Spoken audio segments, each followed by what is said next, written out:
everybody, welcome to my channel. My name is Abby.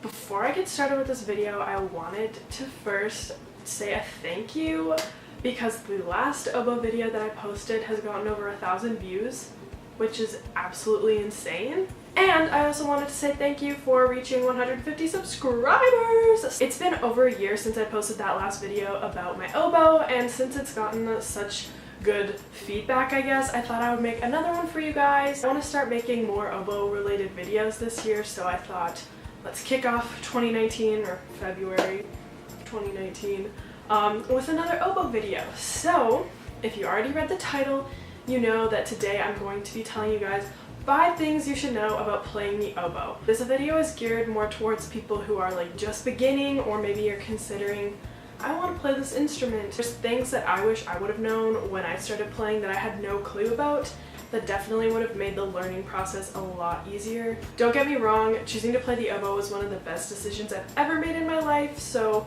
in no way is this like I regret choosing to play the oboe. There's just definitely some things that I wish I would have known when I started playing. So let's get into the video. Number 1, I want to address the elephant in the room. We all know it. We all either love them or hate them. Reeds. If you don't know what reeds are, I will show you. I've got my reed case here.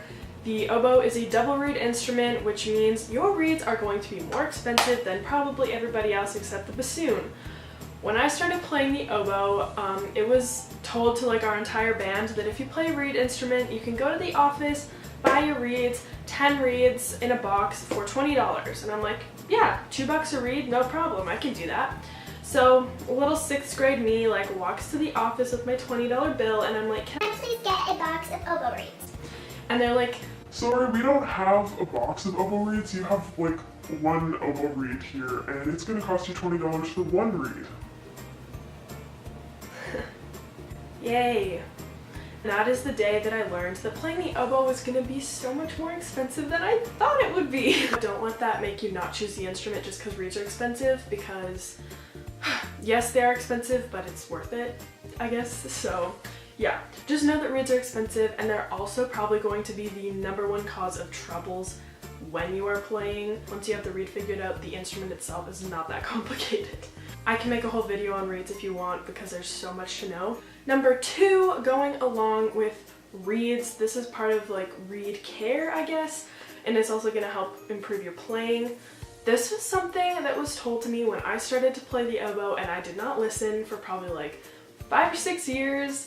So I'm telling you right now to listen. Reed water. You need reed water when you play the oboe. So if you don't know what reed water is, it's nothing special. It's literally just a little container of water that you keep with your oboe at all times so that you can wet your reeds with this rather than wetting them in your mouth. Wetting your reed in your mouth is actually not good for the reed. Obviously, you're gonna have to put the reed in your mouth when you're playing, but try your best to not wet the reed with your saliva, because the chemicals in your saliva are going to break down your reed way faster than just normal water will. So I would highly recommend getting reed water as soon as you start playing.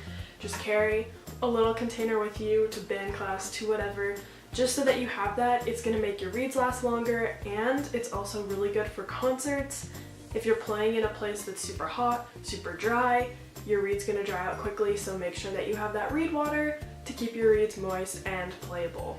Number 3, the oboe is not the easiest instrument to learn, but that shouldn't make you intimidated of it or by it, whatever. It is a hard instrument. It might be one of the hardest instruments to learn, and when you're in band class, they're probably gonna say like, yeah, hard instruments are like oboe, bassoon, and French horn. Like that's for band instruments, that's usually what they'll say. So like oboe is definitely one of the harder ones, but that doesn't mean it's impossible. So just know like there are a lot of learning curves that come with playing the oboe.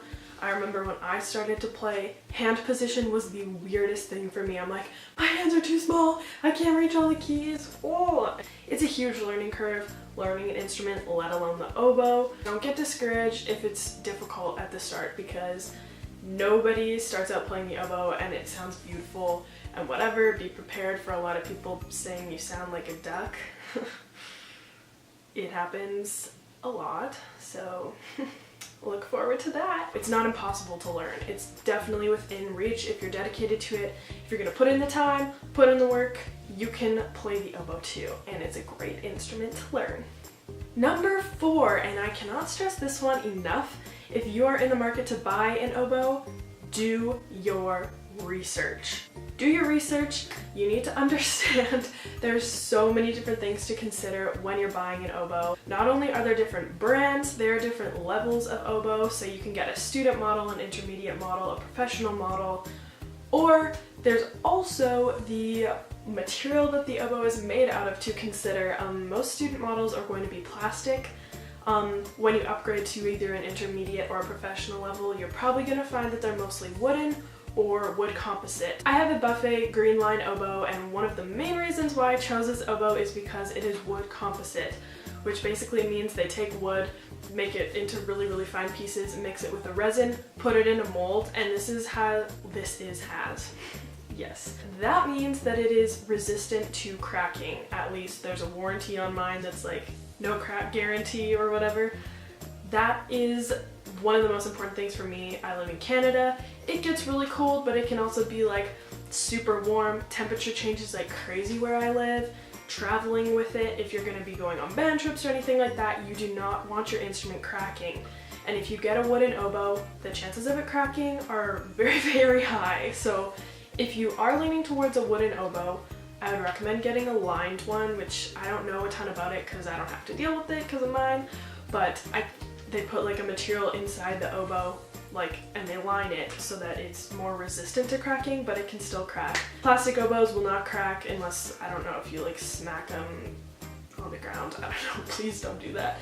But just do your research in that regard. Also know what the different levels of an oboe mean. So like a student model has not all the keys that you're going to need to play every single note. I had a Yamaha 241 oboe, I think it was a 241, and I could not play the low B flat, but if you upgraded to an intermediate or professional, intermediate will have some keys. You may not be able to do some alternate fingerings, but you should be able to play every note, generally speaking. Professional has everything you need. It's the whole shebang. You can play every note, you have every alternate fingering option, you have every trill key option out there. So just do your research. And number 5, the final point, and I also think one of the most important points, oboists are some of the best people you're ever gonna meet in your whole life. This is so cheesy. I've met a lot of different oboists, not just from like my own band program, but from going to honor bands, going to competitions, going to all this stuff that you do when you're in music. And I still talk to these people quite often.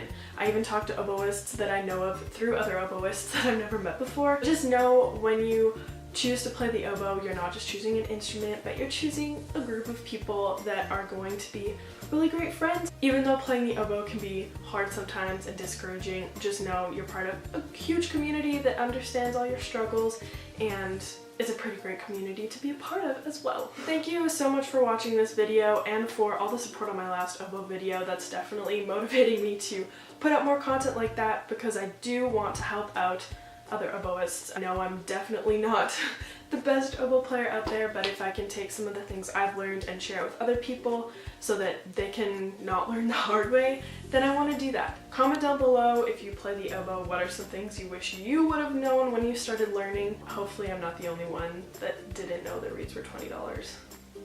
But thank you so much for watching. Give it a thumbs up if this video helped you out. Subscribe if you want to see more oboe content and just a bunch of content in general. Thank you for watching, and I will see you in my next video. Bye!